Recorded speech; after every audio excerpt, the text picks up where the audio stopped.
These long dog days of summer, I mean, we just made it through a heat wave. Mama was parched through this heat wave. I was hitting up Dunkin' every single day, and I will continue to probably for the rest of my days, but especially this summer. Dunkin' is helping everyone stay cool this summer with its lineup of refreshers. These drinks are packed with bold, fruity flavors and served ice cold. It's amazing. Dunkin' refreshers are the perfect afternoon pick-me-up. I like to start my morning with them personally, and then sometimes I go back for a second one because I'm just feeling crazy. They come in a variety of delicious flavors, including fan favorites mango pineapple and strawberry dragon fruit. And then for a limited time, there's black cherry and there's pink pineapple. I'm going to tell you something right now, and it's a bold claim, let me tell you, but I stand behind it. Pink pineapple will change your life. It is so good. It has me feeling like I'm sitting in a pool, resort side, just living, honey. It's so yummy. Try your favorite flavor with green tea, sparkling water, lemonade, or Dunkin's all-new limeade. I haven't tried the limeade yet, but I'm going to. Usually I get my drinks made with green tea and occasionally lemonade, but I do really like the green tea. Or if you don't want to build your own, try one of Dunkin's curated refreshers like the Cherry Lime Ricky or the Ultimate Pink Daydream. The Cherry Lime Ricky, scrumptious. I could drink like 3 of these a day. They're so freaking yummy. Head to Dunkin' today and find your favorite refresher. Dunkin' refreshers contain less than 1% fruit juice. Limited time offer. Chilling crime cases are mysterious, but finding coverage shouldn't be. With the State Farm Personal Price Plan, you have options and can personalize your plan to help create an affordable price so you can get back to cracking all of life's bigger cases. Talk to a State Farm agent today to learn how you can choose to bundle and save with the Personal Price Plan. Like a good neighbor, State Farm is there. Head to statefarm.com to get a quote. Prices are based on rating plans that vary by state. Coverage options are selected by the customer. Availability, amount of discounts and savings, and eligibility vary by state. 1 second, you're enjoying your day off. The next, your phone buzzes. A window's been broken at home. You're miles away. In 1 second, everything can change. That's why ADT's professionally installed security systems monitor your home 24/7. They're backed by the most company-operated monitoring centers in the industry, so you're always supported during an emergency. When every second counts, count on ADT. Visit ADT.com to learn more. Hey, weirdos, I'm Ash. And I'm Elena. And this is Morbid.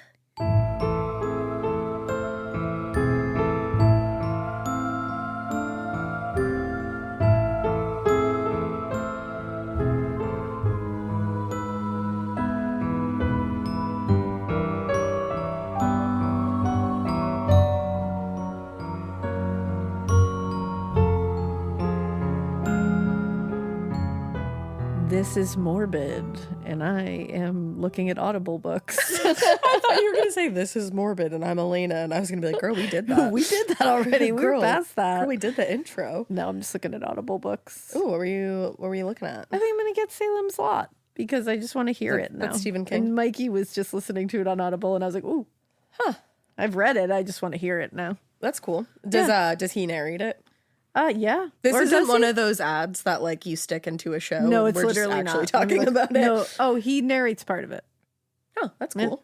Yeah, the beginning of it sounds like. Like he's like the beginning. The beginning. You should listen to Pet Sematary because you know who does it. Who? Michael C. Hall. Shut up. Dexter. Oh, I was like, I will listen to that. All right, I'm on a Stephen King binge recently. Yeah, you've been listening to the writing. Yeah, his writing on writing. He has a very soothing voice because it's been in the car a few times when I've been like driving around town. I like listening to him. You know, but like that's where that. I am. I don't really know where I am right now. I'm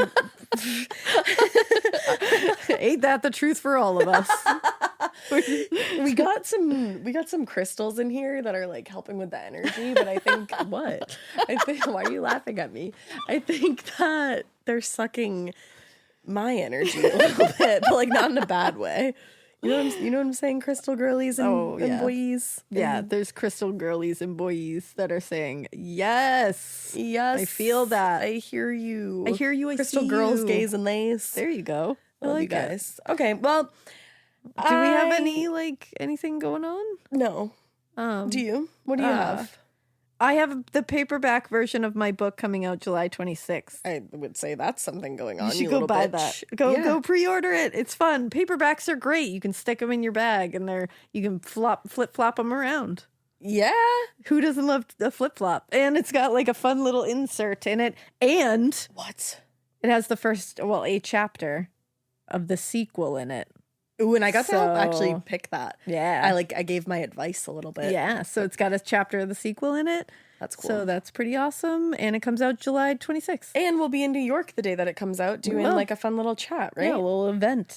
I don't even know what we're doing. I'm just like, yeah, I'll be there. We're just chatting about the book, Yeah.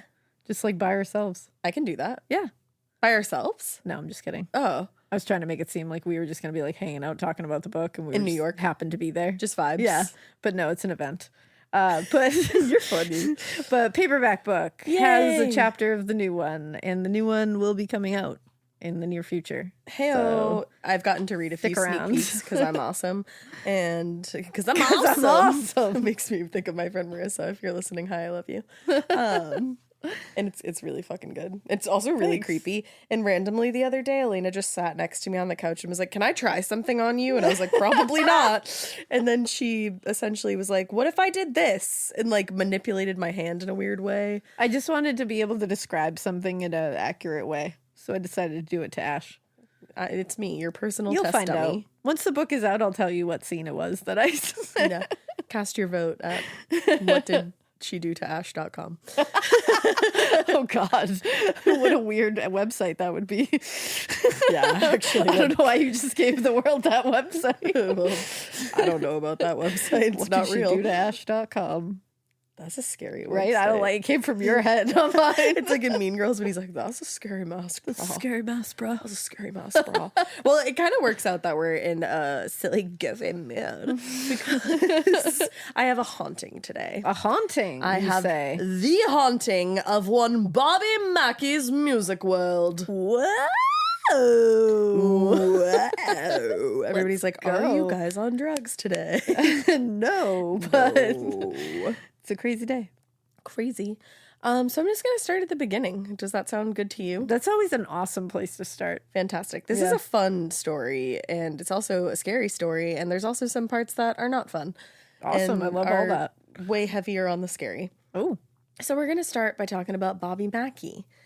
He opened Bobby Mackey's Music World in 1978, and when country singer Bobby Mackey opened the nightclub that he named after himself, his main goal was basically just to make it like a tight-knit, small little nightclub where people would come, hang out, vibe, dance, just enjoy some country music. Just like quaint goals. quaint goals. But by 1978, he had spent more than 12 years traveling around the country, either with his own country western band or as an employee with the railroad. And at that point, he was like very, very ready to settle down after those 12 years. He had been born and raised in a super small town, Concord, Kentucky. The latest population is literally 19. Whoa. As of 2022. I looked it up Whoa. the other day, and its latest population, again, for the people in the back, is 19. 19. 19. That's not even old enough to drink. Nope. Nope. Not at Bobby Mackey's. Nope. But so he was from that small town, and he was kind of ready to get back to that small town lifestyle after all the traveling and everything. And there was like a few reasons for that sudden urge to settle, aside from the, traveling over more than a decade. He was now married, and his wife Janet was actually pregnant. And like I said, he really wanted to open his own nightclub. He told producers from Discovery Channel it was either move to Nashville or get my own place. Oh. But it turned out he didn't have to look too far from home to find the perfect spot for his new club. Because a couple years earlier, an old roadhouse on Route 9 in Wilder, Kentucky, closed down, and as it turned out, it had actually previously been used as a nightclub. Ha! So it was already set up for, Look at that. a nightclub. A nightclub, if you will. It was set up pretty perfectly, but at the very least, it was a good start. So Bobby told reporters, in my mind's eye, I could see it all. I could see the crowd. I could see people dancing. So there was nothing going to stop me. I had to have the place. Had to have it. But apparently Bobby didn't see and couldn't sense that the place was totally and completely haunted. Oh. Haunted as fuck. So the property, which actually still sits and is like open at 44 Licking Pike, it has had a very long and very legendy history that started way before it was a nightclub, a roadhouse, or really anything. When it was first purchased, it was actually home to a slaughterhouse and a meatpacking plant That'll do it. in what was known at the time as Finchtown. It wasn't even wilder yet. Oh. Now, the plant was built in 1850, so that's how far we're going back. And it closed a few decades later. But something about it, like something about the property, kept people in town talking even years after it had closed. A lot of people felt like the area was either haunted or used by their local Satan worshippers / occultists. Oh, my favorite thing ever. Because duh. Yeah, of course. And they figured that these groups of people would find it a great spot to use for their rituals because there actually really was a well that had been built back when it was a slaughterhouse, like back when the slaughterhouse was running, that collected all the animal fluids, specifically the blood. Oh. And that well and the legend surrounding it would later play a huge part in actually a murder, the 1896 murder of one Pearl Bryan. Oh. This is a real story. Oh, damn. And this is really sad. In 1896, you said? 1896. Pearl was a 22-year-old girl from Indiana, and late in January of 1896, she told her parents that she'd gotten a telegram from a family friend in Indianapolis. I said it. I can never say that. Indianapolis? I'm not going to try again because I You already did said it. it. But so she got that telegram from that place, and these family friends asked her to come visit. And she was like, hell yeah, sounds awesome. So she set off on her trip, and just sadly, days later, on February 1st, her body was found decapitated Oh, my God. in a large field less than 600 yards from Fort St. Thomas and very close by to the abandoned slaughterhouse. Oh. So the coroner determined that Pearl had actually been drugged with cocaine just prior to her death. And the cause of death was obviously the decapitation. Oh, God. And they believed that she had been killed where her body was discovered in that field. Unfortunately, the coroner also said that Pearl would have been alive when the decapitation started. Oh, my God. Yes. Oh. So, 1896 investigators started trying to put the pieces of the case together, and they found out that the last time Pearl had been seen alive was on the evening of January 31st. And she was spotted with two men, Scott Jackson and Alonzo Walling. Now, the last time the three of them, were spotted was in a cab from Cincinnati that was headed back in the direction of Fort Thomas, Oh, no. where she was found. Now, the detectives were pretty sure that these two guys had something to do with Pearl's murder, and they were right on the right track. When Scott Jackson was arrested, he told the police that he and Pearl had secretly been in a relationship for the past several months, and that recently he had found out that she was pregnant, and he was not exactly pleased about this.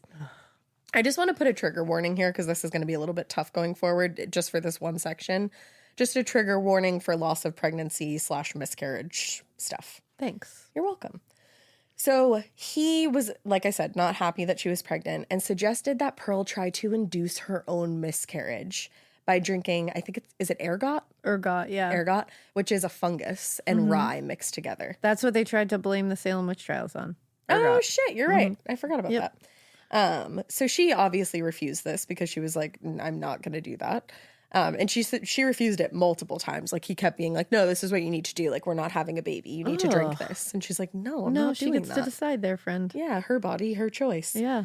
And it's like, you don't have to be a part of this baby's life if you Yeah, you don't can want to. leave. Go away. Bye. Bye. See ya. Never. So she kept refusing. And finally, he sent her himself to Cincinnati to have an abortion performed. Now, from the story, it sounds like she either didn't go or did, but didn't go through with the abortion. Okay. So on the night of January 31st, Scott and Alonzo there invited Pearl out, and they slipped cocaine into her drink, hoping that that would cause a miscarriage. Oh, my God. Yeah, two fucking animals. Assholes. Now, that didn't seem to work as far as they were concerned, which I was like, how would you really know? I was just going to Like, say. But they didn't give it any time, and they decided their only option left now would be to murder Pearl and the unborn baby. Now, the reason that they wanted to decapitate her was because they believed that she wouldn't be able to be identified without her head. Which, like, I know it's 1896, and, like, Yeah. obviously, certain mean, things yeah. aren't available, but like, wow, okay. Wow, and that's just fucked up. It's super fucked up. And like, you loved this girl enough Yeah. to have a relationship with her. My God. To get her pregnant, like Yeah. Jesus. Seriously. So once they killed her, they dumped her body in that field outside of Fort Thomas. But when it came down to it, they both ended up giving different stories about what had happened to Pearl's head, what they had done with it. One of them said that they threw it into a reservoir on their way back to Cincinnati, God, can you imagine? which I don't think is what happened. And the other one said that they had buried her head in a sandbar near Dayton. Now, it doesn't seem like either of those two stories are the case, but they never found Pearl's head. She had to be buried without her Are you head. fucking kidding me? Detectives believed and suspected that they had probably destroyed her head in an incinerator because Scott Jackson was a student at a dental school and had access to that incinerator. Holy shit. Fucked up. That's wild. So they ended up being executed, obviously, for Pearl's murder on March 20th, 1897. And you would think that that would put an end to the story. But people still were talking about the mystery surrounding the case ever since. Eventually, the talk of the case would slow down. But for a while, people were heavily focused on this. Yeah, this is obviously. huge. Right. So Scott, Alonzo, and Pearl have all been worked into the legends and the stories surrounding the abandoned slaughterhouse and then everything else it would come to be. Now, some legends claim that they were Satanists and that Pearl had been murdered during a ritual sacrifice. And those legends say that the reason Pearl's head was never found was because it was thrown into the well of the slaughterhouse, which was like super, super deep. Yeah. But by the 1920s, they decided, you know what, maybe we should fucking tear down that old slaughterhouse because damn, if it really is being used for rituals and decapitations, Sacrifices we and- should get rid of it. Yeah, probably. Yeah. Now, like I said, people weren't really talking about the legend of what happened to Pearl as often because they were more focused on modern things like prohibition and gambling, Yeah. fun things. Old sport. Well, prohibition's not fun. But in 1933, just as prohibition was about to end, also I should acknowledge that you said old sport because that was funny. That's okay. But I felt you understand it in your soul. I did. Yeah. I love Gatsby. But just as it was about to end, a man named Ernest Buck Brady bought the Roadhouse and opened it up as a restaurant and casino, and he ended up naming it the Primrose, which I think is really Ooh, pretty. that is pretty. Right?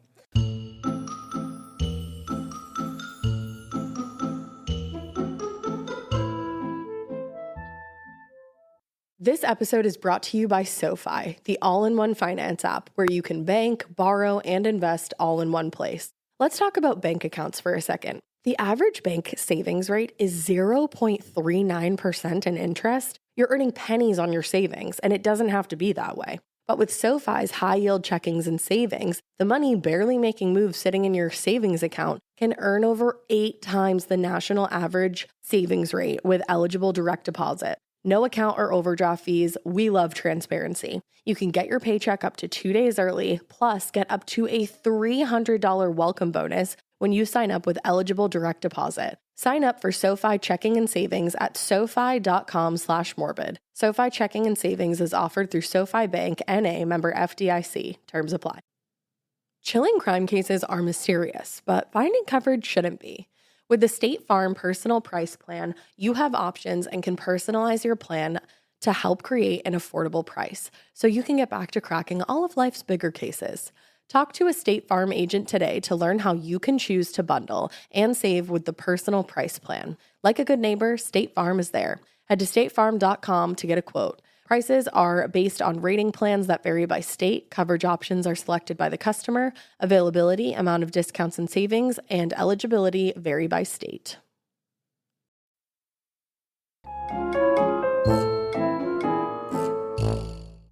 Now, in no time, the place was hopping. People loved hanging out there, but more importantly, they liked spending their money there. Now, that latter part obviously brought attention from the mob. Oh, that And- old thing. Oh, yeah, that whole thing. And eventually, they were actually able to pressure Buck into selling the club to them. So the mob took over. Damn. The mob is like, mine. Mine, money pit, I'll take it. I'll take it. So Frank Screw Andrews Yep. They called him Screw. Yeah, they did. Of course. Don't ask why. Absolutely. He managed the now rebranded club that they were calling the Latin Quarter. Ooh. Sexy. And it gained even more popularity. Now, in the 1950s, it was actually one of the most popular illegal gambling dens in the area. And it went on that way for 11 years. Wow. Right? An illegal gambling den? That's a good run. That's a I good would run. say. I don't know what the typical run is. Me neither, but that feels like a good one. Feels pretty great. I mean, over a decade. Yeah. Let's go. Like a middle schooler. But let's not go because Yeah. illegalities. Yeah, there's that. But in 1961, the residents of the town were like, hey, criminal activity is a little too rife here. And law enforcement, maybe could you crack down on that a bit? Yeah. And law enforcement was like, yeah, we should probably do that. So they did. And they closed down the club. All right. And so it sat empty for a few more years until it reopened in the 70s as a hard rock cafe. Hell yeah. And it's really funny because, I feel like everybody's been to a hard rock cafe. 100%. And usually they just have, cool memorabilia and a good burger. Yeah. This hard rock cafe was hard rock. Hell yeah, it was. Because if the residents were uncomfy before, they did not realize that things were going to get a whole lot worse. According to the Cincinnati Enquirer, the Hard Rock catered to a little bit of a rougher crowd of people made up of, quote, all people from out of town with an interest in live hard rock music. Hell yeah. I feel like it's just a bunch of barbs from Trolls World Tour. Oh my God, you are such a mom and I love you for that. I was like, Barbs. And then I thought you were going down a Stranger Things route. And I was like, I'm not getting it. I and went then you said Trolls World Trolls. Tour on us. And I said Trolls. And then I was like, oh. And then you knew. Yeah. You knew. I fucking love Barb. It's just a bunch of barbs being like, let's rock. We have the rock string. Hell yeah. Let's go, brothers. No. But that was the weird thing about this property. No matter what it was operating as, a roadhouse, the Primrose, the Latin Quarter, the Hard Rock, there was always some kind of criminal element attached to it. It's just that's its thing. It was just criminal! This place is just it's kind of my thing to Yeah. have criminal elements always. It's kind of like Alexis from Schitt's Creek. Yeah, it's a she little seems bit to be- criminal. It's a little bit criminal when it drives its car. But apparently, though, its time as the Hard Rock was the most violent. Oh, I didn't see that coming. Nor did I, but I thought the was. mob would have been the, Me too, but maybe that was just less reported on. Here I am learning things, I'm sure that it probably was when it was the mob, but we just don't know much about that. Nah. And I'm not going to talk about it. No way. But the police, anyways, they write things down, and that's why we know They about this. write things down. Reports. But they were constantly going down there to break up fights, to respond to accidents, or worse, to investigate crime scenes. Oof. Lots of deaths going on. Yeah. The We're Wilder getting police intense chief. now. It is. The Wilder police chief, Robert Schindler, I believe it is, told reporters, we have had an awful lot of trouble down there, but most of it happens in the parking lot. Oh. Now, by the time the club, the Hard Rock Cafe, closed at the end of 1977, several murders had taken place in the parking lot. Oh, wow. And actually, just weeks before it closed its doors as the Hard Rock, a man had been killed with a shotgun. And a couple months before that, another man had also been shot to death as he was leaving the lot. Damn. Yeah. Intense. That parking think- lot. Just I think it would close and a lot of bar fights would take place, and Yeah. it kind of Well, that's where attracted- everybody kind of spills out. So. Right, exactly. And I think it just attracted a rougher crowd. Jeez. But all that to say, the property had gone through a lot of loss, a lot of violence, and tragedy by the time Bobby laid eyes on it in 1978. But again, he had no fucking idea. All he saw was the future home of Bobby Mackey's Music World. I love that name. I do too. It's really fun. It's pretty intense. Music World. Music World, man. World Tour. World Tour.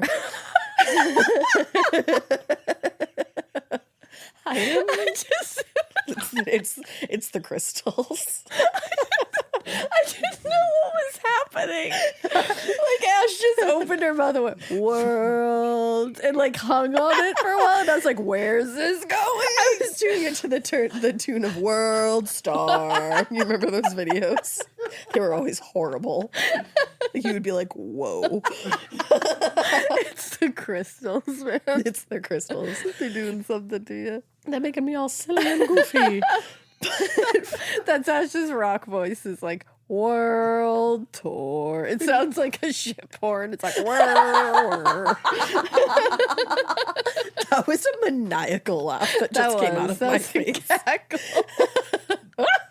I love it. All right. We're back to business. Building the nightclub. Bobby might not have had a bad feeling, like I've told you 47 times now. But the first time she got out of the car and laid eyes on the place, his wife Janet sure fucking did. In fact, the very first time she laid eyes on this place, she said as she closed the car door and turned to look to the building, she swore she saw a person move in the doorway, and then she saw the front door close. But there wasn't anybody supposed to be inside. Did she tell someone that when it happened, or was that like a later recollection? Fun fact, she told Bobby. Okay, is my cool. next Because I was sentence. like, you should tell someone. She did. She was like, hey, Bobby. Hey, there's a person in there? She said. But he just laughed it off and eagerly made his way inside. Yeah, you know, why not? Whatever. It was the middle of the day. It was fully light outside. But still, Janet just couldn't shake the feeling that there was something eerie about this club. It had an energy that she just did not like. Eek. And when she got inside, she probably didn't really feel much better. The place was dimly lit. All the tables and the chairs were still set up. There was posters and decorations hung on the wall. Oh, creepy. It basically looked like whoever had owned the place before just walked out one day and never came back. Wow. Because that actually is kind of exactly what happened. Like, that's actually what happened. So It was like that because that's what happened. yeah.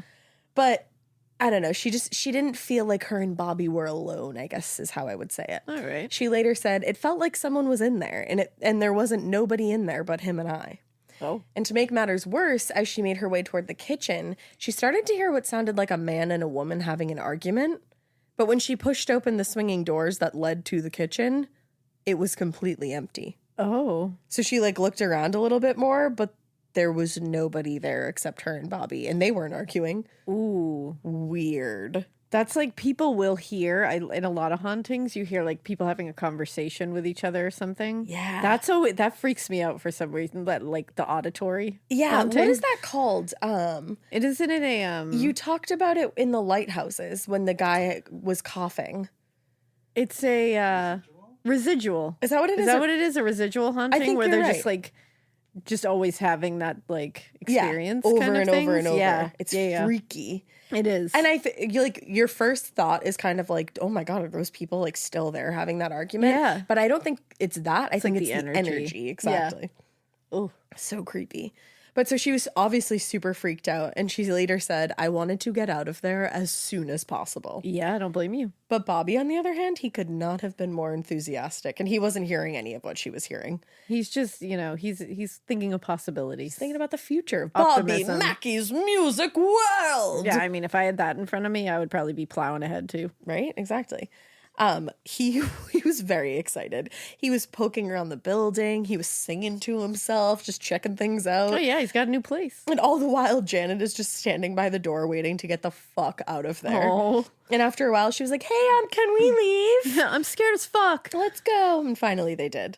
But as they drove home, she could tell, because at this point they hadn't purchased it. They were Yeah. just kind of like scoping locations. But she knew that this one was the one Yeah. that Bobby had fallen in love with. She's not gonna get him out of it. No, one, she didn't want to ruin Bust it and his be bubble. the damper on it, bust his Yeah. bubble. And two, she also knew that she was not going to be able to talk him out of it because Bobby was the kind of guy who would not be talked out of something once his mind was made up. So she's like, why even bother? Exactly. She knew how it was going to go. And turns out she was right. And just a few weeks later, they were now the official new owners of the building at 44 Licking Pike. What a name. Haunted ass building. Licking Pike. Licking Pike. Like that. Every time you say it, I'm like, are you sure? No. No. And the answer is No. But it's Licking. no, that's licking. Yeah, I don't There's like no it. other way to say that. I didn't think so. It's just like, does that why? Licking Pike. Licking Pike. I don't like it. I'd like to lick pie, Oh, I love pie. right? Yeah, sure. Let's call it 44 pie. Pie. Not this. But a few days after signing the papers that made it official, the Mackeys were at the club, kind of cleaning out all the decorations that had just been left by the previous Yeah. owner and all the random junk. And they spotted somebody in the doorway of the club. Now, the figure startled Janet, who probably was questioning whether it was an actual person or not, since she'd already seen a weird Is figure. this an apparition? But she called out to Bobby to investigate. And as he got closer, he could see that figure was actually a real person. This person looked to be about 20 years old, a little bit shorter than Bobby, and just, casually dressed. Yeah. And he was like, "Hey, I'm Carl." Hey, Carl. I'm Carl. I'm Carl. It's like the monkey before Jimmy Neutron. There you go. Oh, no, his name is Paul. Never mind. Close. But there's a Carl in Jimmy Neutron, so there I am. Anyways. I don't know what's going on with my brain. But he introduced himself as Carl Lawson, and he explained that he had worked at the Hard Rock before it shut down. And ever since it had shut down, he'd been out of work. And he said, I figured I'd just come by, introduce myself. I know this place inside and out. If you need any help, I'm your guy. Yeah, he said, I don't think you have the criminal element yet, so like I can help you. I'd love to come let you in on all of it. He said, if there's anything you need to know about this place, I'm the man to ask. And then he said, I even saw a guy get killed here once. Which I was like, I don't know if you had to throw that in there, Carl. What a flex. I feel like you could have left that part out. Weird flex, my guy. I saw a guy get killed here. He's like, I know everything about this place, even the murder of it all. He's like, welcome to this building. I saw someone lose their life here. A lot. Welcome home. It's like, okay, thanks a lot. so much. So probably for that reason, Janet wasn't so sure about Carl at first. Yeah. But again, she was 5 months pregnant at the time, and Bobby knew that too, obviously. So he was like, I'm probably going to need some extra help around here sooner or later. So you know what? Let's take Carl up on the offer. Yeah. And he also figured, and Janet did too, that Carl's knowledge about the club would make him an asset along the way, especially once they opened the place. For sure. So he started right away, and he seemed to be over the moon to be back. Like, he loved being there. I thought this was a red flag at first. It's not. Okay, because I was going to be like, what is going on with Carl? No, Carl's What's like a that sweetie. about? I feel like he just really loves this so place. if you love what you do, you never work a day in your life. That's Carl. Exactly. I think Carl loved this place, and I also think that this place loved Carl. That was beautiful. It's not, though. Oh, okay. Yeah, like it sounds profound. I don't know and really this story, deep. so I'm really flying by the seat of my pants here. I don't know this story. I literally don't know this story. I don't know what happens at I all. don't know her. I don't know her. So I thought that was beautiful, but apparently it is not. So It might now I'm interested to ultimately- see why it's not beautiful. It might be beautiful, like in the very end, but I feel like at this moment in time, the place was like calling to Carl, in my opinion, at least, And not calling like, "Hey, girl, I miss you." It's calling like, Carl, get back here, you little shit. okay. Yeah, that's- kind of like that. That makes sense. Yeah. That makes a lot of sense. Yeah, But he also told Janet once he started, he said, "Don't worry about the ghosts in here. They're my friends." Oh, He's adorable. that's and I really love him. sweet. I I love kind him. of love it. I love him a lot. I love you, Carl. I love you. But she just wrote the comment off to Carl having, like a bit of an offbeat personality and not much more. Yeah. But, she would probably feel different as her time at the club went on. Uh-oh. And actually, a few days later, she'd probably feel pretty different. Uh-oh. So a few days later, she was cleaning in the main room of the club, and she heard arguing again coming from the kitchen. It kind of sounded like the same voices that she had heard the first day Yeah. that she and Bobby had come to the club. So she made her way to the kitchen again, very cautiously this time. And again, she found it completely empty. And as soon as she walked in, though, she heard a weird sound coming from the sink. So she went over to check it out. And as she peered into the sink, it started to fill up with a thick red liquid that looked like blood. What? So she started backing away from the sink, completely horrified.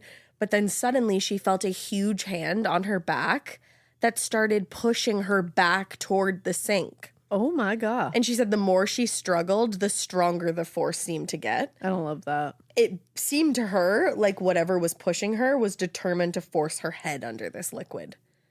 I would want to talk to Carl immediately and be like, are these your friends? Well, then you would have been happy because immediately he came running into the Yeah. kitchen, responding to Janet screaming. And as he walked in, the force let up. She literally, later, Janet said, if it wasn't for him, who knows what would have happened next. Oh, I'd be like, you got to talk to your friends, Carl. Right?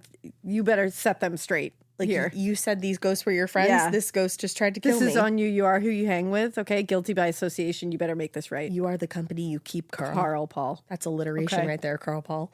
So Janet and Carl immediately went to Bobby because they were like, bitch, you own this place. Yeah, this is not good. They were like, I almost just got drowned in a sink full of blood. Yeah. And I also heard Phantom arguing just like the first day that we got here. Which that sounds so like just we don't even need to mention it anymore at this point. Like I was like, Phantom arguing, that's terrifying. And then it's like, and then the sink filled up with blood and they tried to drown her in it. And I'm like, oh, You're like, score that I don't from the think we record. need to talk about the arguing anymore. Honestly. Forget it. Well, Bobby didn't want to talk about any of it. He was just like, nah, I don't really think there's anything going on here. wow. Which I would have been like, invalidating me as fuck. Yeah. I am carrying our child, you bitch. I'd be like, why would I make that up? Like, that's a weird thing to make up. I don't know, maybe if he thought that like she didn't want the club or something. But that's like a weird one to make up. Yeah, I don't know. But he said, I don't believe in ghosts. There's got to be some other explanation. Something else. Can't be that. Yeah, obviously. Let me tell you, the wrath Drew would face if I had a ghost hand shove my ass closer to a fucking sink full of red ooze that wanted to put my head under that. And he was just like, man, I don't believe in ghosts, so fuck off. I'd be Yeah, like, I'd be mad. I am angry. Yeah, That's what I would say. I'd be. I am angry. You know what this face is? It's the face of an irritated woman. Angry. I'm mad. Upset. So Janet and Carl, they were like, yeah, I don't really care if you believe us or not. There's spirits here, Bobby. Yeah. And before long, they would not be the only ones to think that. Because a few nights after the attack on Janet in the kitchen, patrol officer, like literal police officer, Larry Hornsby, was doing his rounds, and he pulled into the parking lot of Bobby Mackey's just to do a sweep. Now, while he was parked in the lot, he thought he saw somebody moving around inside the club, which was closed at the time. So he was like, oh shit, that could be a break-in. So he called for backup, an additional officer. And once that officer arrived, the two of them went into the building, announcing themselves as they went in the front door.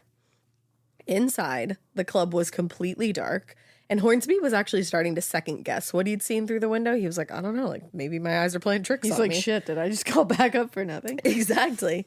But just as he was second guessing himself, both officers started hearing noises from the backstage area of the club. Hornsby said, I knew there was a man and woman and a radio playing. I heard the voices and I heard the music. What? So they heard all of that. And when they reached the area where the noises were coming from, they found that the room was completely empty. Oh, that's fucked up. But as they were searching the room, they heard the front door slam shut. What? So at that point, they were like, I guess, like, if somebody was in here, they just fled. So maybe that there was a really was ghost. someone in here. No way. So they reported what they found and they left the club for the night. And I'm sure they probably were like, damn, like, somebody evaded us. Like, Yeah. Damn. shit. We just got poop.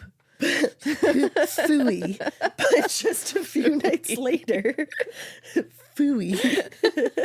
But just a few nights later, Hornsby was back at Bobby Mackey's, and this time he was actually responding to the scene of an accident in the parking lot. Okay. And by this time, he and his partner, by the time he and his partner were able to get the driver out of the car, the guy had unfortunately died. Oh. I know. And now was laying out on the pavement. So Hornsby didn't want to cause a scene. So he started looking around for something in his car that he could use to cover the body. And I guess before the first responders got there. And as he was doing that, he said this young woman came up to him and offered him a tablecloth, like the ones that they had inside the club. So he was just like, oh, wow, that waitress was so helpful. Yeah, Or, this is that going to be server. great. So after she handed it to him, she went back inside and, he just went about his job. But later, once the scene had been cleared, he went inside to go thank the woman for the tablecloth. And as soon as he got to the door, he realized it was locked. And it didn't look like anybody had been in the building for hours. What a nice ghost. Right? Wow. Yeah. That was nice. And there were nice ghosts in there. That's the thing. There's some really fucked up ones, but then there's some nice ones. Yeah, that one's nice. Here's the I know. tablecloth. I agree. So as spring turned to summer, Bobby was doing a bunch of renovations, and Bobby and Janet, and they were starting to, come along slowly. until a fire threatened to undo everything that Bobby had planned for the club. Oh no. The fire started on the night of July 8th, 1978. And when firefighters got the call, they were told that the fire was of an unexplained origin Ooh. and that it had started in one of the older parts of the building.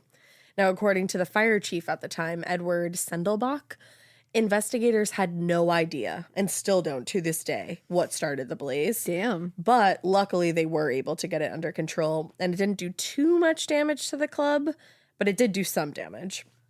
The damages totaled around $2,000, but they were enough to push back the official opening of the club a few more months. Oh, and that sucks. 'Cause Yeah. you're gonna lose some money on that. You're going to lose some money, and you were so close to opening. Yeah.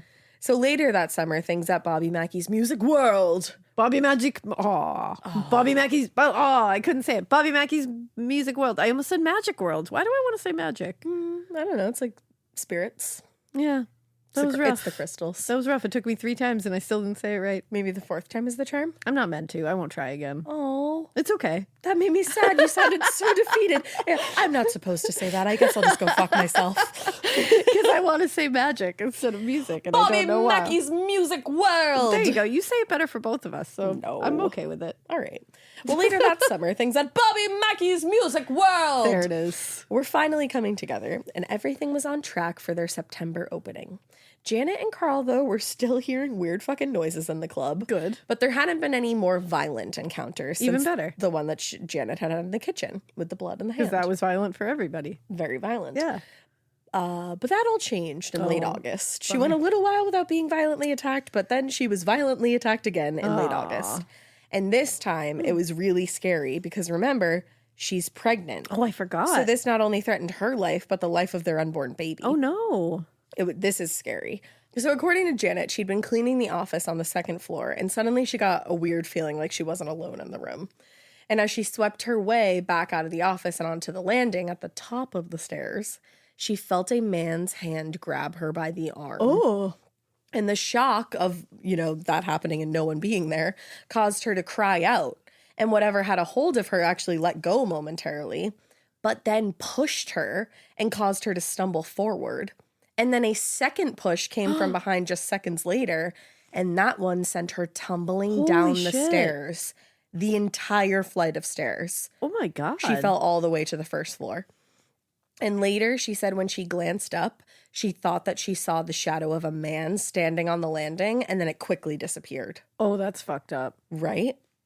So obviously that fucking terrified her. And at that point, she was 6 months pregnant. Oh, my God. And looking back on it, she later said, I was so terrified because I thought I was going to lose my baby. Yeah. I was angry. I was terrified. I was everything. So obviously taking a fall like that when you're pregnant is really concerning, Yeah. no matter how far along you are.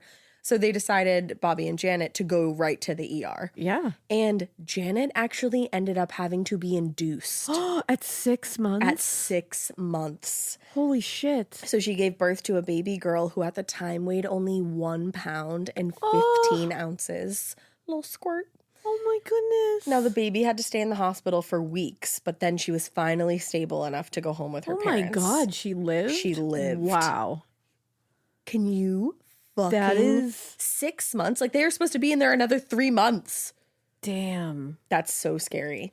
That's really scary. And even though there were, the immediate danger was totally behind them, Janet was done, and she refused to step foot in the club again. And you know what's scary?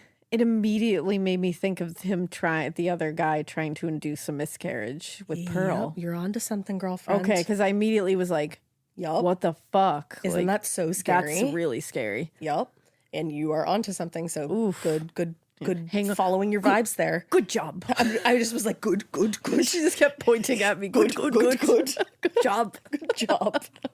So after Janet's fall down the stairs, Carl started trying to talk to Bobby about what was going on. Oh, yeah. He was like, hey, dude, I tried to tell you before, this place is haunted, and, maybe we should try to find somebody who could get rid of these spirits. Yeah, Janet's not coming back here ever. Yeah, he was like, there's that whole part of it. But Bobby was like, no, there's nothing supernatural going on here. No. Bobby. I know.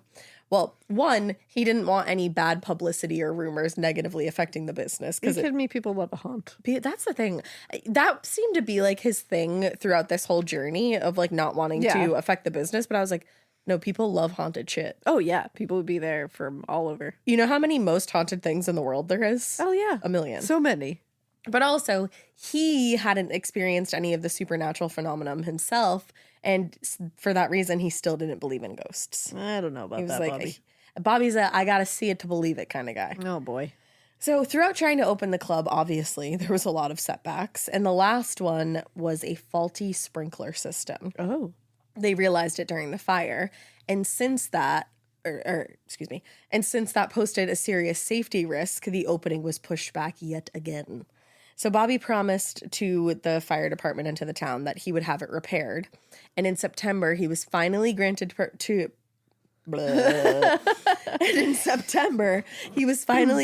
permission to open on October 27th, 1978. Now, Bobby Mackey's Music World Of magic. and grandeur had its grand opening with performances by Jack Reno, I think, and Bobby himself. Oh, cool. He's actually really fucking talented. But unfortunately, the excitement of the grand opening was very short-lived because in early December, Bobby got a written order of closure from the Kentucky Fire kidding me? Marshal, which gives me Coyote Ugly vibes. Oh, yeah. Because he failed to fix the sprinkler system. Oh, he was like, guy. yeah, I'll get that fixed. You're supposed to do that when you say you will. Yeah, you definitely are. I guess he had like a lot of other things Can't going pinky on. promise and then go back. Yeah, no takesies backsies, Bobby. But the notice also specified not only would Bobby need to fix the sprinkler system, he would also need to fix any other faulty wiring. So now they were going to have to go through the whole fucking place and figure it out. No. And he was a bit worried because fixing those issues was, one, going to be costly on top of everything else he'd already put into the club. And for the first time, he was starting to face the fact that he might need to start all over again from scratch. Ooh. You know, he told the Cincinnati Enquirer, if it isn't feasible for me to go on with this place, I'm going to try to find another building close by. I'll definitely land on my feet. The club is something I've been really dedicated to in the last year and 3 months. I believe in him. I believe in him too. I think And you he'll know do what? it. You should have, because fortunately, the interruption was only temporary. Oh, good. And Bobby opened back up just a short time later without having to move the business. Which I love that you got British there. I don't really know why I did, but it happened. Crystals. Crystals. But I'm like, he opened up without having to move the business. Was that a good thing or a bad thing? Yeah, probably a bad thing. You decide. I will. You will. I will.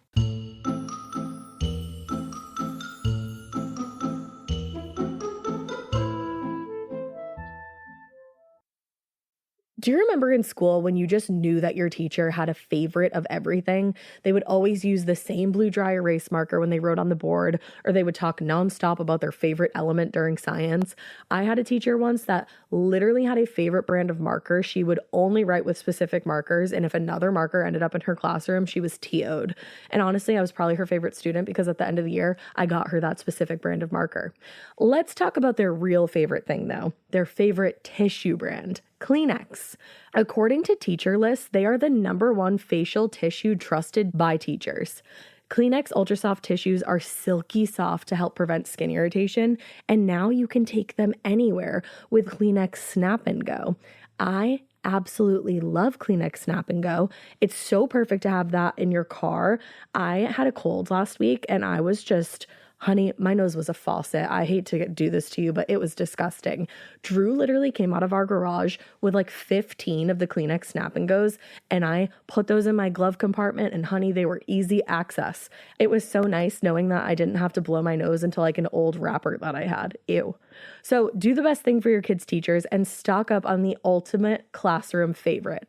Maybe it'll make them their teacher's favorite student. They definitely have a favorite. Don't even get me started because, again, you know it was me.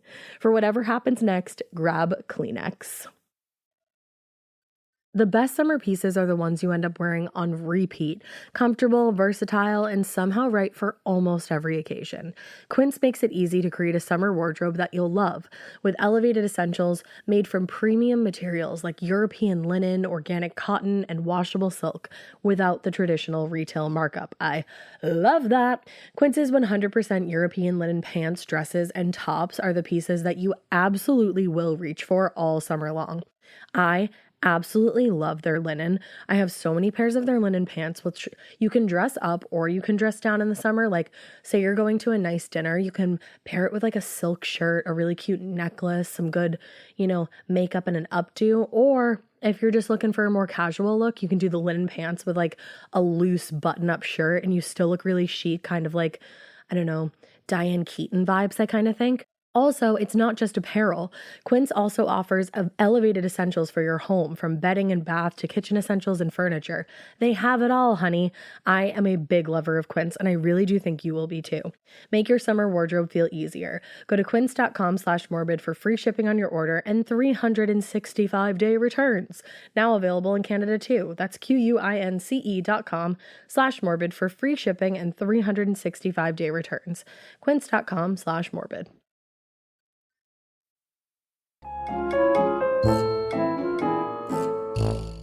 Now, with the major problems behind them, or so they hoped, Bobby's hard work did seem to be paying off again. The club was doing really good business, especially on the weekends, and it was getting really good reviews. But the supernatural experiences continued. When you just said the supernatural experiences continued, Yeah, I was like, what is that sound? it continued. I thought it was the Roadcaster, and I was like, fuck. Scared me. I know.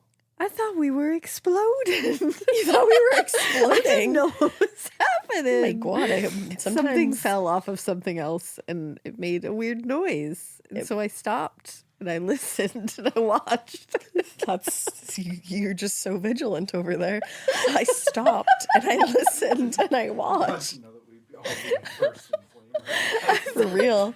If you thought we were going to explode, so you stopped, listened, and watched. I don't know if that was quite the way to take care of that. I mean, what else was there to do?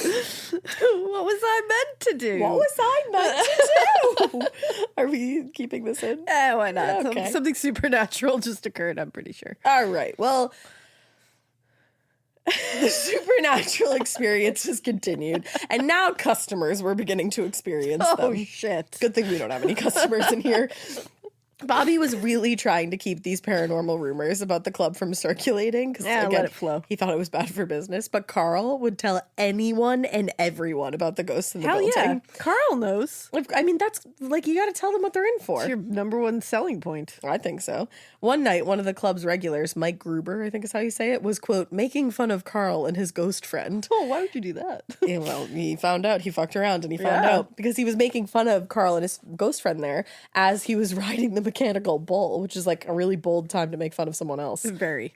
And as he was riding, the thing started to speed up out of control. Oh my God. And it reached full speed. Oh, So damn. Mike called out, like, slow this fucking thing down, Carl. But Carl couldn't control the machine. It had gone nuts. And Mike said it was like some force took control of the bull. Yeah, the force you made fun of, man. Now, listen, this is the only story that I doubt. I don't think this was paranormal. I think Carl said, fuck you, asshole. Thank you. I also thought that. Yeah, that's the only one that I doubt. Yeah. I think Carl was like, oh my God, I can't control this all of a sudden. You're such a dick. It's like some force. And Carl's like, it's me. I'm the force. It's me. Hi, I'm the force. It's me. I He's feel got like a Carl... little, hi, my name is The Force. But beyond the owners and the customers of Bobby Mackey's, even people who came to do work on the place experienced strange happenings. Yeah, stay away. Stay away. One afternoon, a carpenter, Johnny France, which, like, what a fucking name. Hey, I'm Johnny France. I'd be like, yeah, you are. I feel like he was hot. Yeah. Johnny France had to have been Johnny hot. France has to be hot. That would be so disappointing if, like, I didn't think he was hot. Yeah. You know? Because, like, like, opinions. I didn't think I didn't he want to was say, like, if he wasn't hot, because, like, you might think he's hot, but, like, I might not. Opinions. Johnny you know? France, you know? But he was alone in the main area of the club, and he was doing some repairs. He was doing some, Johnny France. Johnny France Just doing repairs. Oui. We were so, like, Italian, and then we went French. Oui. Bonjour. Johnny France. Maybe he's half my Italian, God. half French. Yep, but he was doing some repairs. And while he was working, he claimed that he saw, quote, an entire row of chairs fall over, one after another, as if they were dominoes. Maybe they were. They weren't. They were chairs. And according to France, the chairs, quote, fell over as if something invisible was in the room walking between the chairs and knocking them over. Oh, that's spooky. Isn't that so creepy? Yeah. And Carl had actually seen a very similar thing happen just a few weeks earlier. So this only solidified his feeling that the club was haunted. Yeah, I'd say so. Now, while the ghost story circulated among the patrons and the staff at Bobby Mackey's and the people that did work for them, everyone just seemed like amused by them. Yeah. But Carl, on the other hand, was getting increasingly obsessed with these hauntings. Good for him. You know, like live in Have an interest. research. Yeah. Now, one day while he was cleaning the basement, he noticed a loose floorboard. So he pulled it completely loose and he found a hiding place where somebody had hidden a diary. Oh, jackpot. Jackpot. The dream. Literally the Holy dream. shit. I am dying to stumble What? across a loose floorboard, loosen it all the way, and find somebody's old ass diary. An ancient ass diary? Hell like, yeah. do I think you should read an ancient ass diary? Probably not, but like, would I? Yes. Probably.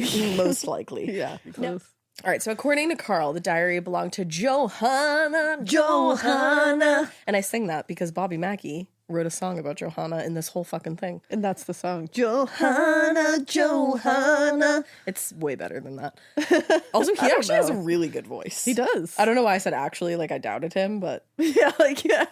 you know what it is? I'm not really a country fan, I'll just say it. I'm not at all. So I'll No. absolutely say that. But he has a wonderful voice. He does. He almost has like folk Yeah. vibes, but country too. Yeah. Anyways, Carl found the diary of Johanna, a former showgirl, Oh, shut the fuck which up. like immediately resonated. This is so good. I love it. And she had worked at the club way back when. And as he read through the diary, the pieces of her life started to come together. He read that Johanna had been in love with one of the club's musicians. Shut up. Shut the fuck We up. love a love story. But apparently her father was super against her having any feelings for this guy. Totally disapproved. Totally disapproved. Totally star-crossed lovers. Star-crossed lovers. And he was like, you can't have feelings for him. And you did, like, which like you can't. Like, how do you forbid that? He was like, don't feel things. I was Don't like, do what? that. Like, I can't help that, Dad. I can't fight the feeling. Bringing it back to a Conceal, place of don't feel. trolls. Okay, bring it to and Frozen. But he also was like, you definitely can't pursue them. One, you can't have those feelings, and two, you better not pursue them. Don't.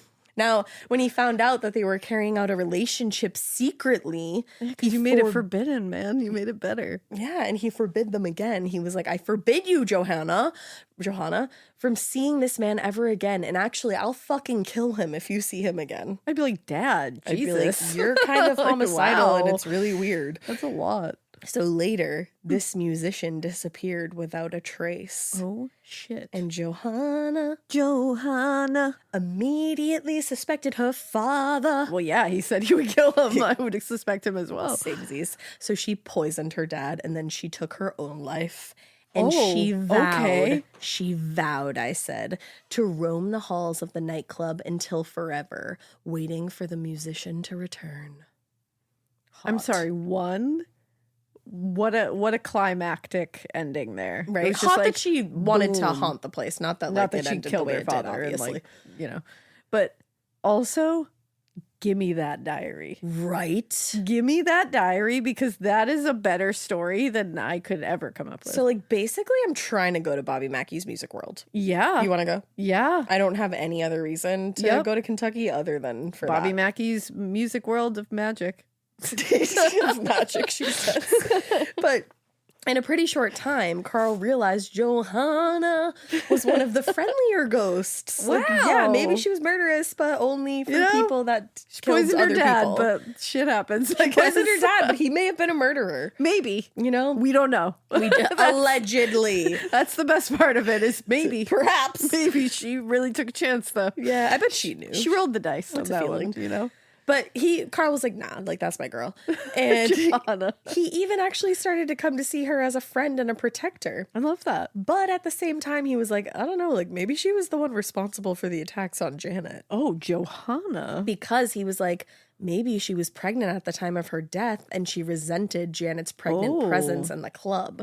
I And he mean, it doesn't figured- sound like you had any evidence to that fact, but like, No, literally Okay. none. But Theorize. he was theorizing. yeah. And he figured that was the motivation behind the attacks. Okay. Now, I should say, in the years since Carl supposedly found Johanna's diary, nobody was actually able to find any evidence that she ever existed. And there's also no evidence of the murder of her lover. That makes me upset. But- not that she didn't murder someone But that, like, or maybe that she like didn't her dad exist. didn't murder someone, but like I wanted Johanna the showgirl to exist. I think she might have. Like a Johanna that wrote a diary and then hid it under the floorboards. Yeah. So I believe in Carl, is what I'll say. I'll believe in Carl. Yeah. I think Yeah. Johanna existed. I mean, I think we're taking that like pregnancy thing to a Yeah, that. speculative place, but Right. I'm like, I don't know. I don't know if it's her pushing Janet down the stairs. Let's not blame. Sounds like a man. Well, right. I don't think it was Johanna. Johanna. But the thing is, Carl was going to realize that in due Oh, good. time. Okay. All right. You know, Carl's smart. So a lot of people, not including me, were skeptical. What Yeah. did I just say? Skeptical. A lot of people were skeptical. You were skeptical. No, I wasn't skeptical. What did I even say? I can't even say it again. Skeptical. Skeptical. No, a lot of people, not myself included, were skeptical Yeah, you got it. about whether or not Johanna ever existed. You can't say her name without singing it.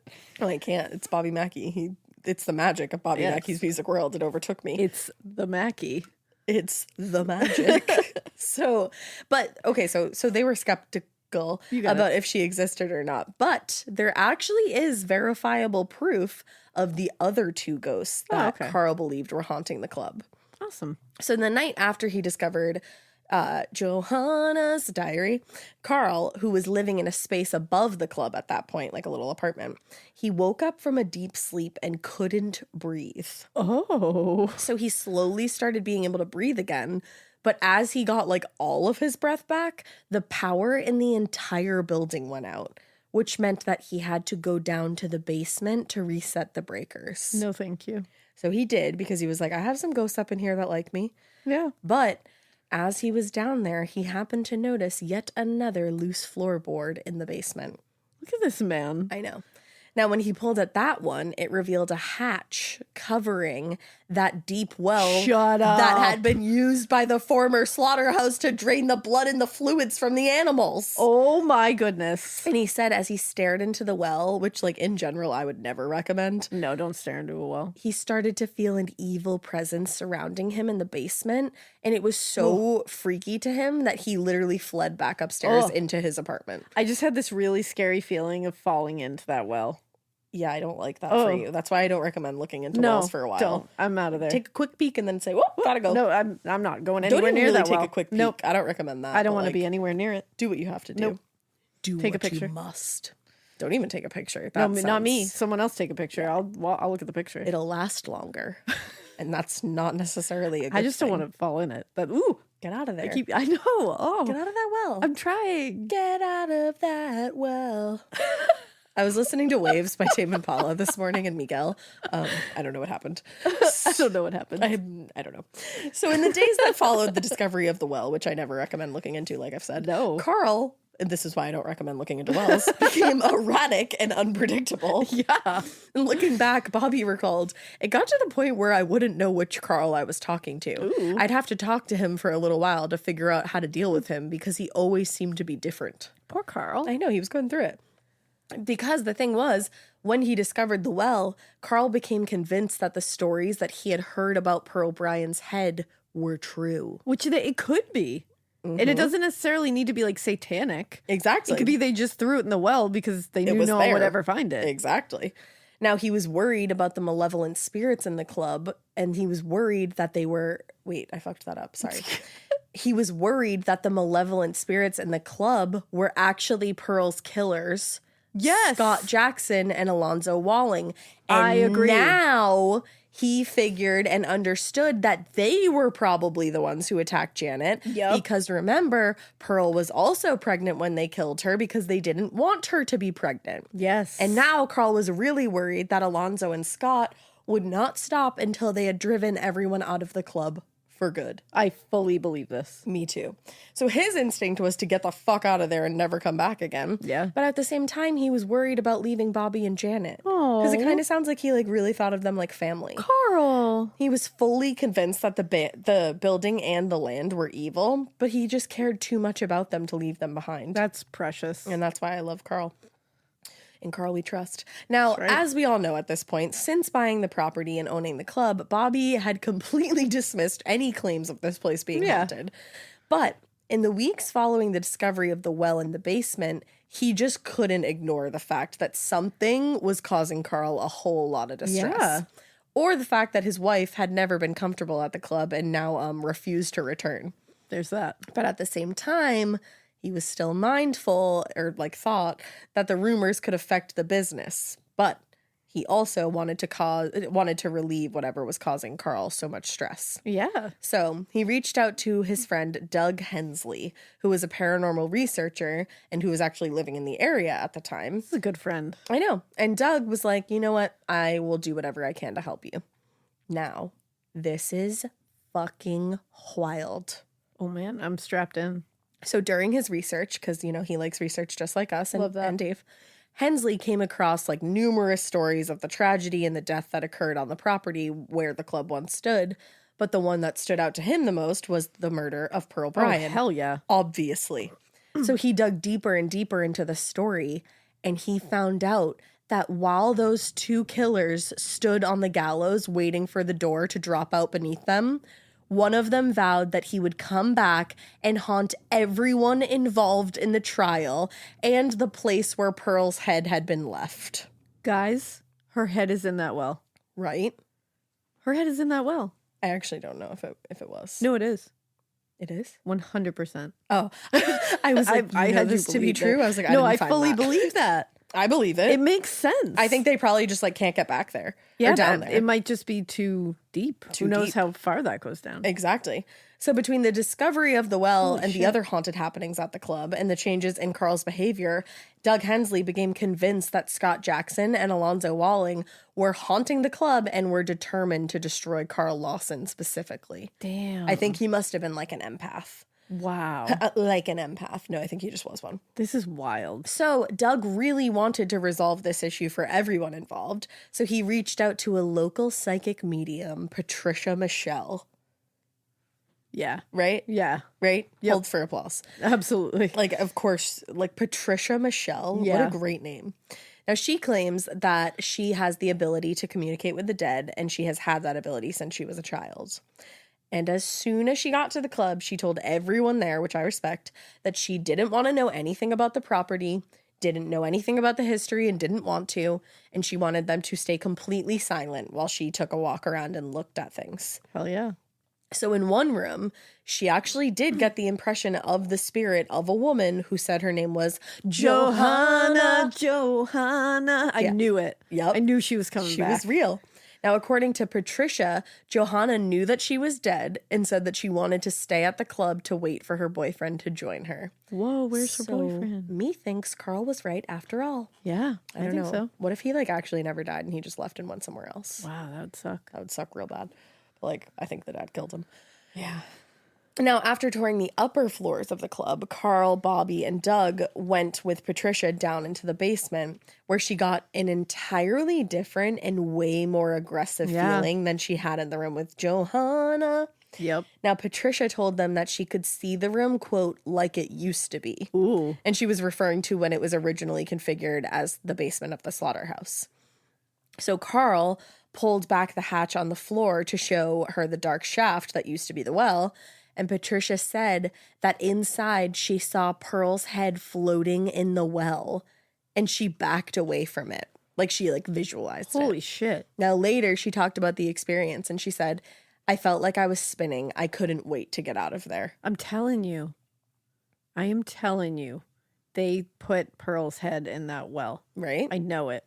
So back upstairs, Patricia filled everyone in on what she saw as she walked the building. And she told them, I think what is in Bobby Mackey's nightclub are ghosts that believe there is no place for them to go, so they would prefer to live in this nightclub than to go on to a place where they may burn for eternity. Because they're assholes. Exactly, some of them. Some of them, like the guys. Exactly. And Johanna's probably afraid because, like, she did kill her dad. Yeah, there's that. But she also explained that she did believe Scott and Alonzo were specifically targeting Carl. Yeah. And she said they were using him as a conduit for their rage and causing him mental anguish in the process. Oh, poor Carl. I know, right?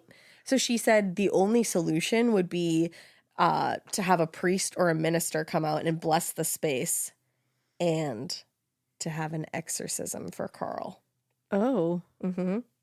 So Bobby, after all of this, y'all, still didn't believe in ghosts. I mean, one thing about Bobby is that he's going to stand his ground. That's one thing about Bobby. You're not going to sway Bobby. Two things about Bobby. He's going to stand his ground and write a great fucking song called Johanna, Johanna. Those Listen are to two it. things about Bobby. Two things about Bobby. Yep. Three things about Bobby, though.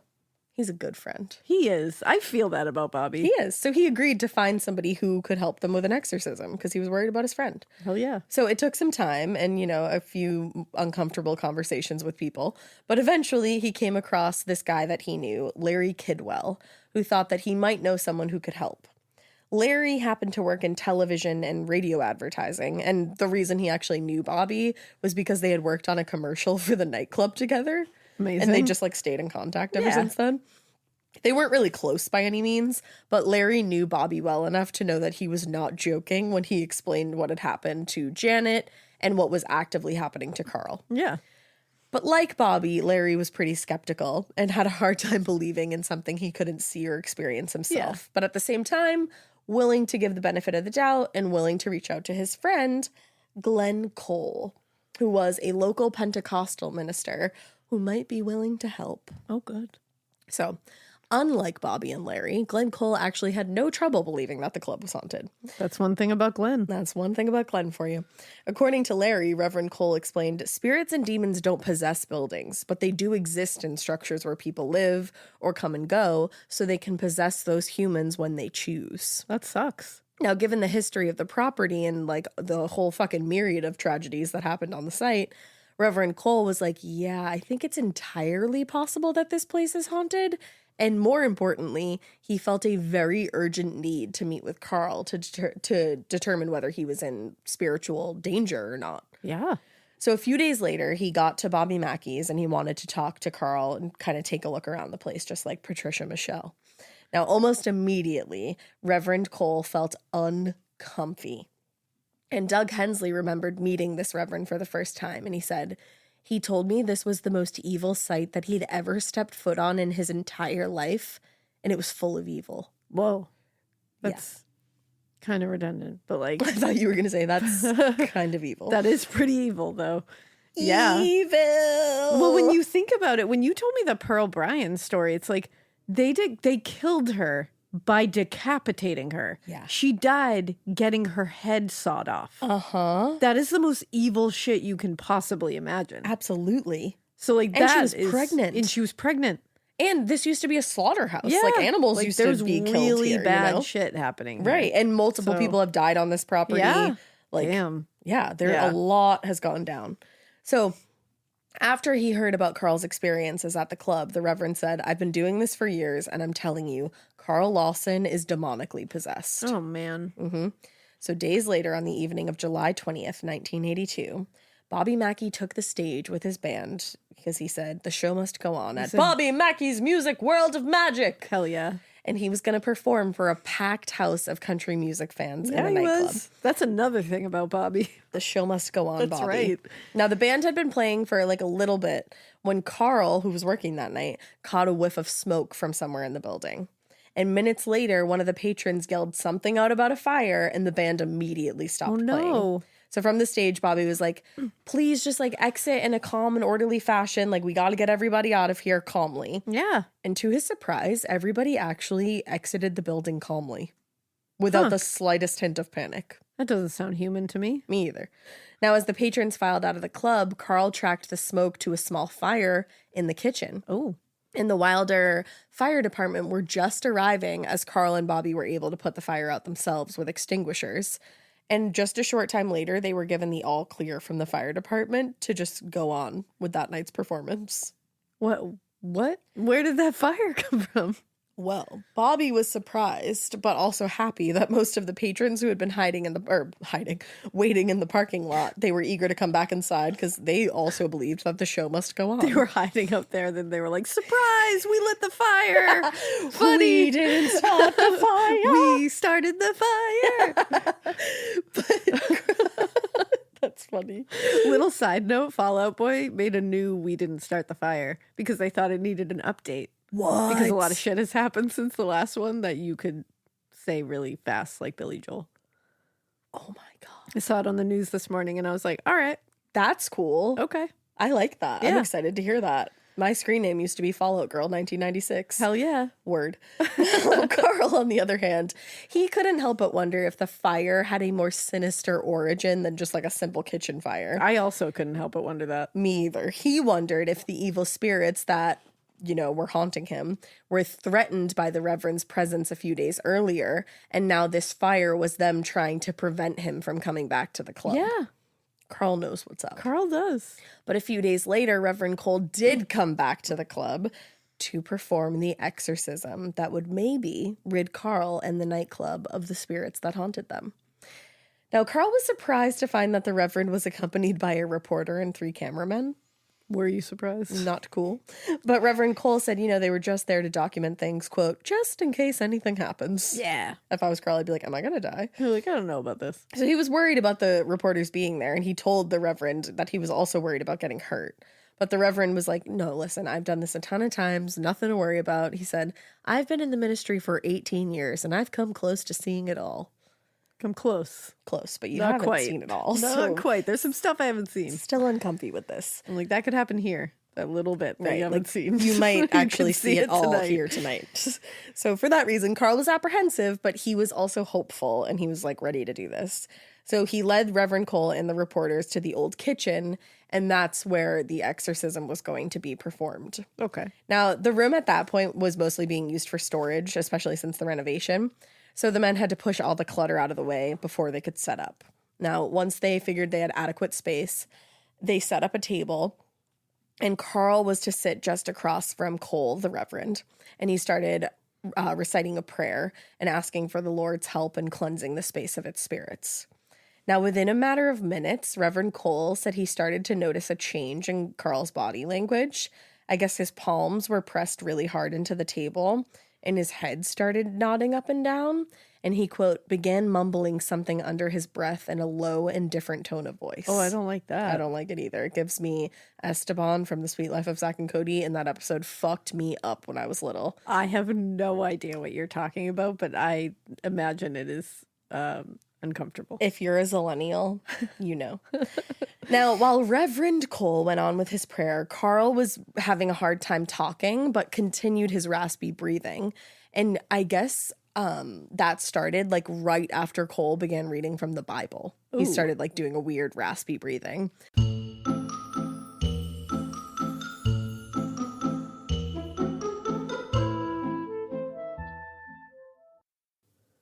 You know that feeling when you come home late from work and those puppy dog eyes just pierce right through your soul? Or when you're packing for a trip and your cat refuses to leave your suitcase? Yeah, we've all been there.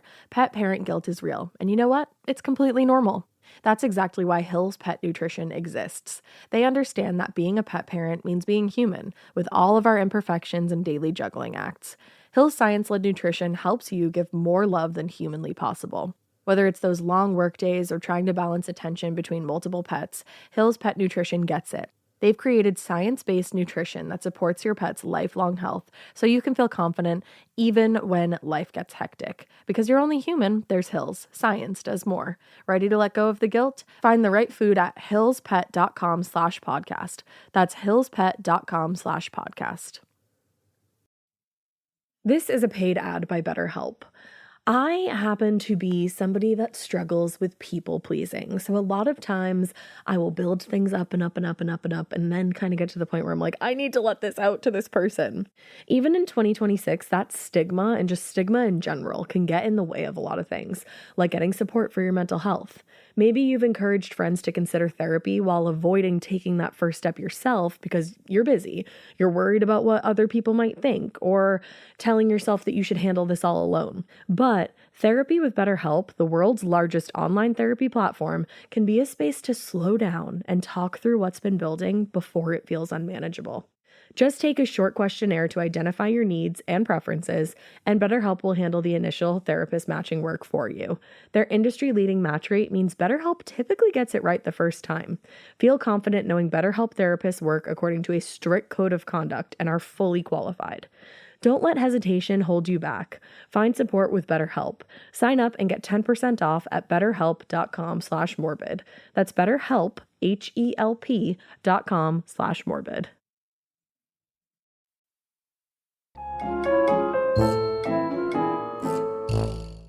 Now, Cole kept going on, commanding the spirits, trying to guide them out, la-di-da-do. And as he was talking... You're not going to perform an exorcism right now? No, the fuck I'm not. Why not? No, if there's spirits here, then cool. But Carl's eyes seemed, the Reverend said, to be completely fixated on him, the Reverend. And finally, Carl spoke in a strange voice and told the Reverend, quote, "They'll get me while I'm alone in here." Oh. Which, I have goosebumps right now. Oof. Now, for some, that's the thing. This really fucking creeped me out. But the Reverend believed that the voice was intended to trick him and, prey on his sympathy. It was coming from a spirit and not Carl. Ooh. Right? So the exchange between the Reverend and the spirits that seemed to be inhabiting Carl's body went on for what seemed like hours, with the Reverend praying over Carl, who seemed resistant to what this guy was saying. But finally, Carl's body seemed to start jerking and spasming as Reverend Cole continued to command these spirits to leave his body. And then finally, Carl fell limp. And moments later, he looked up at the Reverend and said, "I feel different. Something in me has changed." Oh, I hope better. Right? So he smiled and he seemed pleased that the exorcism appeared to have worked. Now, outside the kitchen, Larry Kidwell watched as the 4 newsmen walked out of the room. And they all had kind of disappointed looks on their faces, I think, because... They were hoping someone would die. Exactly. And, he understood why. He also expected a big spectacle from the exorcism, something you'd see in the movies. But instead, the whole thing kind of seemed to end with, a whisper and a bang. I love it. They're like, oh, man, it worked. God damn it. Shit, that guy is fine. But, sensing Larry's disappointment, Reverend Cole made sure that everyone was out of earshot and then told Larry... "It isn't over. Carl or a spirit was lying to me. The spirits aren't gone. Carl was either protecting them because he's terribly afraid or he doesn't want them to leave." Oh. This was not the end. Ooh. And apparently, in some, reiterations of the story, that's where it ends, with Carl, in that moment being cured. But then me and Dave found other versions of the story where all of this happens. Ooh. So a few weeks later, Reverend Cole returned to Bobby Mackey's yet again, and he wanted to finish what he had started a week earlier. Now, the second exorcism was said to be a hell of a lot more difficult and taxing than the first one. According to Doug Hensley, it took weeks with the Reverend praying over Carl while he just writhed around in agony. Oh, no. And in one instance, after one of the prayer sessions, Carl was alone in his room. This is really gross and really scary. And he noticed his underwear had been soaked in what seemed like blood. Ugh. So he went to the bathroom to check himself out, and he realized he was bleeding from hemorrhoids that seemingly had developed instantaneously. What the fuck? He didn't have them before he was getting exorcised, and now all of a sudden he had them, and they were bleeding insanely. Maybe that's the demons coming out. Perhaps. You Doug know? Hensley said it was not just ordinary hemorrhoids. These were tremendous in size, growing and spreading like poison ivy. Big boy hemorrhoids. Tremendous. They were big, y'all. I'm sorry. It was the tremendous hemorrhoids for me. Tremendous hemorrhoids. Growing in size. What a shitty way to get possessed. No pun intended. Like, honestly, no pun intended. That sucks. Right? So Carl was wow. obviously in a full-blown Yeah. panic and started crying out to the spirits. And he was like, listen, I promise I will keep the Reverend from returning if you just stop hurting me. Oh like, my this God, was terrible. I feel so bad for Carl. I do too. We were not laughing at Carl. We were not laughing at Carl. I was laughing at the description of that. Like, tremendous is a wild adjective to use. I Listen, don't know why. Doug Hensley, wild man. He's a wild guy. Now, after a week of no haunting or demonic activity after this, because everything like got put to a standstill, Yeah. Carl was starting to think that his promise was successful in keeping these spirits at bay. But then Reverend Cole and Larry Kidwell showed up unexpectedly Oh, and shit. apparently threatened to destroy the little amount of peace that Carl had managed to find for himself. Oh, no. Now, I guess Carl was like, for a minute, I was like, not going to let them into my apartment. And he figured he could run or hide from them until they went away. But at the same time, he knew that's what the demons wanted. And as long as he did what they wanted, he was never going to be free from this. Oh, God. So he let them inside and he walked with them to the kitchen. Larry set up the cameras and left the room. Now, as soon as Reverend Cole started back up his prayers, Carl was really, really upset. And Cole was like, listen, this is going to be the final time. Like, I know it. Like, we're so close. Just stick with me here. But Carl said, but what about Johanna and Buck? Referring to the former showgirl and the owner of the Primrose. Aw. And he told the Reverend, they don't bother anybody. Oh, my God, Carl. And that's when Reverend Cole realized that this was what he kind of figured all along. There was some part of Carl that didn't want the haunting to end. Oh. Because he really cared about those two spirits. That And he'd breaks become my heart. attached to them over the past 3 years. So they got in like an argument about it. And Carl insisted that Johanna, I missed it the last time, Johanna. and Buck wanted to stay with him. And Reverend Cole was like, listen, they're not going to find any peace and neither are you unless we let them move on to the next Damn. whatever. So before they were able to reach an understanding, Carl's voice changed dramatically. First to this weird snarl of a man calling himself Sam Tucker, and then to the rasp of another entity who Reverend Cole knew to be Charlie. Ooh. And that was another one of the spirits inhabiting Carl's body. Now, they cycled through one entity after the other and insisted they didn't want to leave and demanded that Reverend Cole cease his attempts to exorcise them from Carl's Holy body. shit. So it went on that way for hours with all of these entities like confronting Reverend Cole. And then he was just in turn praying over Carl, demanding that they leave.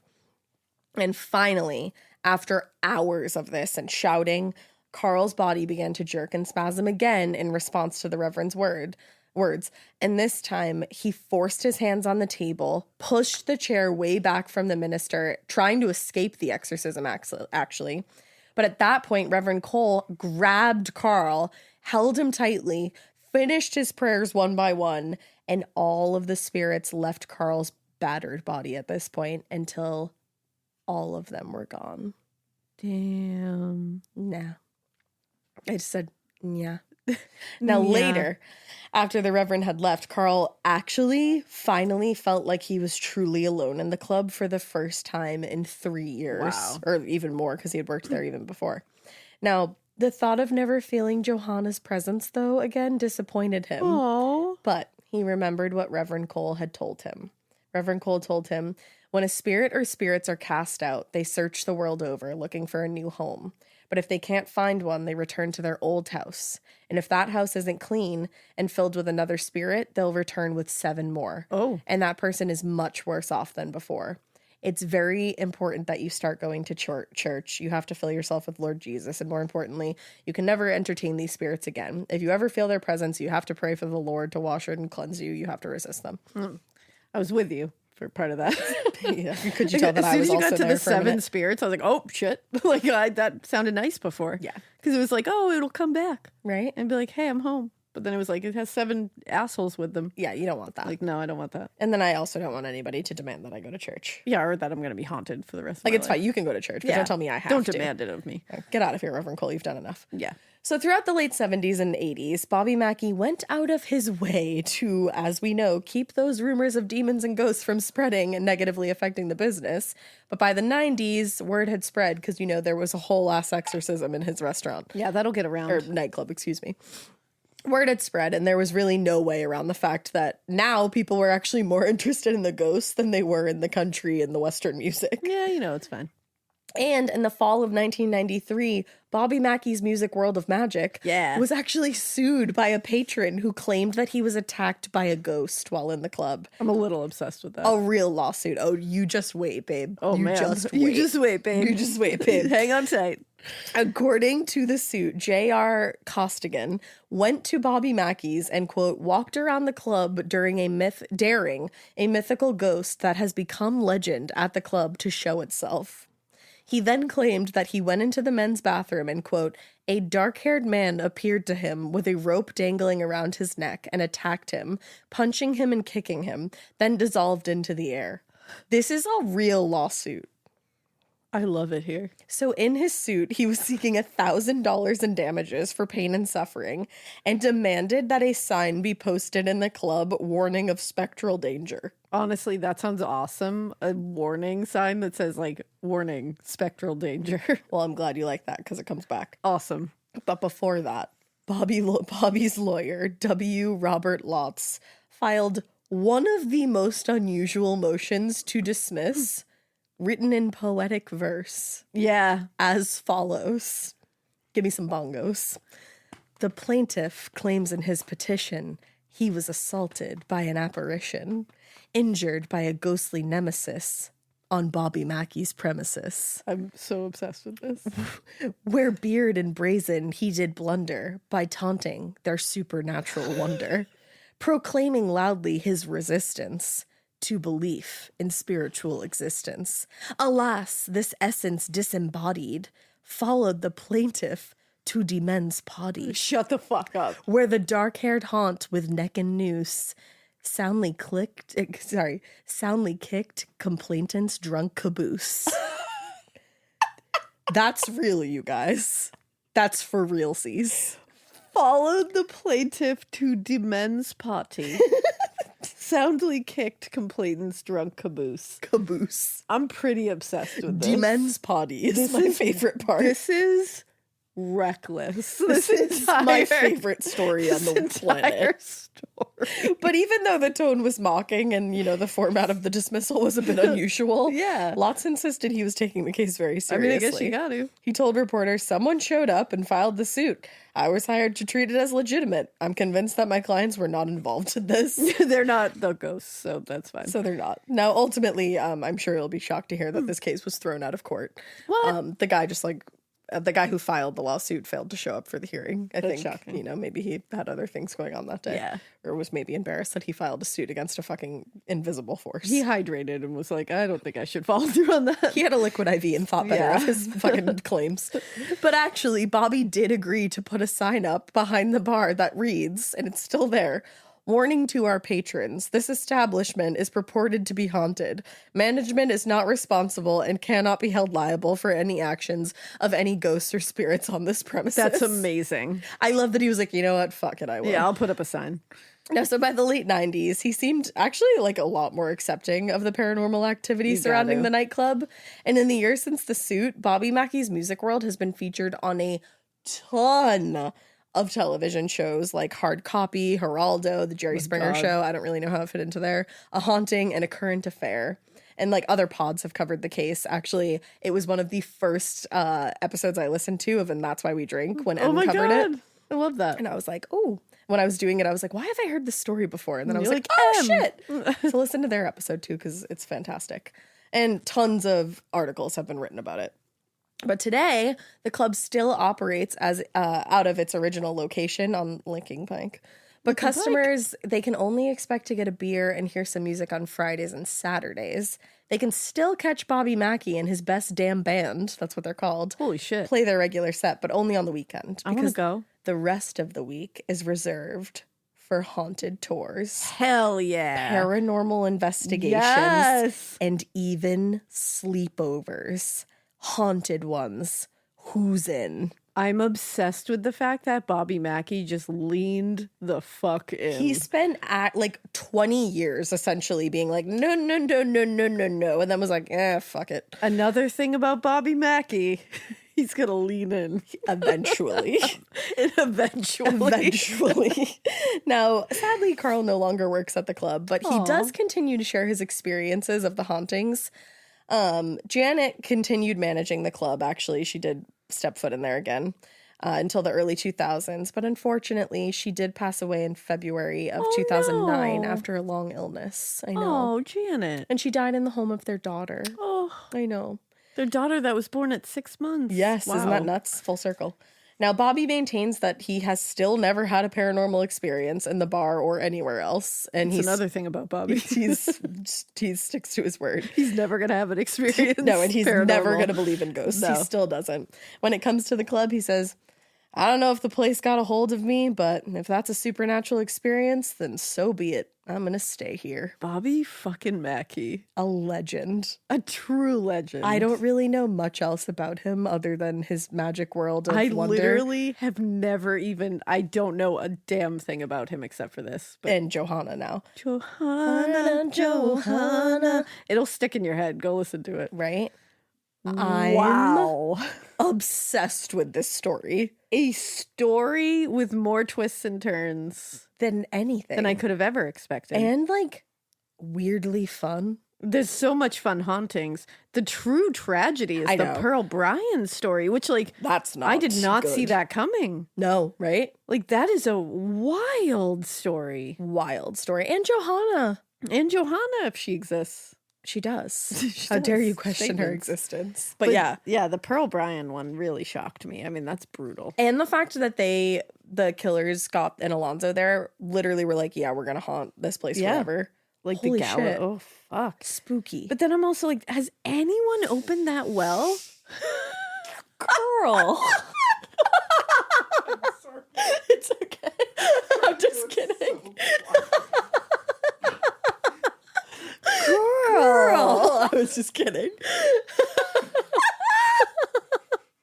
I love us. So funny. Why has anyone opened that well?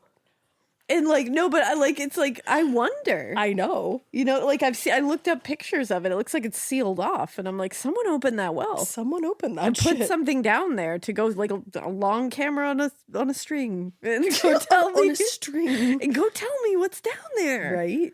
I want to know. Because I want her to also like, maybe you could like reunite her I head know. with her body. I like, know. That, give her like a true, proper burial. Yeah, like I want to know. I want to know. And Hopefully, it's well, like- maybe hopefully I can update it someday. Let's update. We gotta Maybe find we'll this. unseal it. And I'm like, are there descendants of Pearl? That would be like, they deserve to have that done. I know. I need to find this out. Let's find out. Let's figure it out. Wow, that was a wild tale. A wild tale. And Dave is a big fan of this story, so he did like a fucking incredible job on the research Fuck with yeah, me. Dave. And I love him. I love Dave too, and I love him. And we hope you keep listening. And we hope you keep it weird. Keep it as weird as Bobby Mackey. I fucking love this guy. He seems great. Yeah. I hope. I know, right?